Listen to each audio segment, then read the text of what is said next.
ਕਦੋਂ ਜਾਣਾ ਪਿੰਡ ਤੋਂ? ਕੱਲ ਨੂੰ ਜਾਣਾ ਮੈਂ। ਅੱਛਾ, ਤੁਸੀਂ ਮਗਰੋਂ ਮਿਸ ਕਰੋਗੇ ਮੈਨੂੰ ਫਿਰ? ਮਿਸ ਕੀ ਕਰੂੰ? ਕਿੰਨੇ ਕੁ ਦਿਨਾਂ ਲਈ ਜਾਣਾ? ਮੈਂ 2 ਦਿਨਾਂ ਵਾਸਤੇ ਜਾਣਾ। ਲੈ 2 ਦਿਨਾਂ ਨਾਲ ਕੀ ਹੁੰਦਾ? 2 ਦਿਨਾਂ ਨਾਲ ਮਿਸ ਲੱਭਣ ਦਈ ਆ। 2 ਦਿਨਾਂ ਨਾਲ ਨਹੀਂ ਮਿਸ ਮੁਸ ਹੁੰਦਾ ਕੁਝ।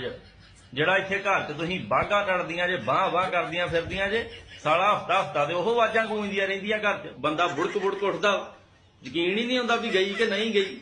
ਹੁਣ ਵੀ ਆ ਗਈ, ਹੁਣ ਵੀ ਆ ਗਈ, ਇਹੋ ਹੀ ਲੱਗਾ ਰਹਿੰਦਾ ਬੰਦੇ ਨੂੰ।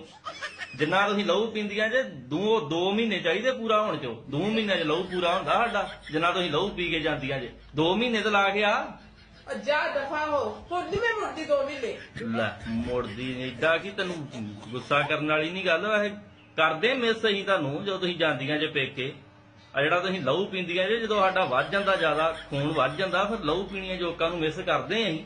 ਗੱਲ ਤੇ ਜਿਹੜਾ ਕੋਈ ਕਲੇਸ਼ ਪਾਉਣ ਵਾਲਾ ਨਾ ਲੱਭੇ, ਫਿਰ ਮਿਸ ਤੇ ਕਰਦੇ ਅਸੀਂ ਤੁਹਾਨੂੰ। ਮੁੱਕੀ ਵੱਜਣੀ ਨਾਸਾਂ ਤੇ। ਲੈ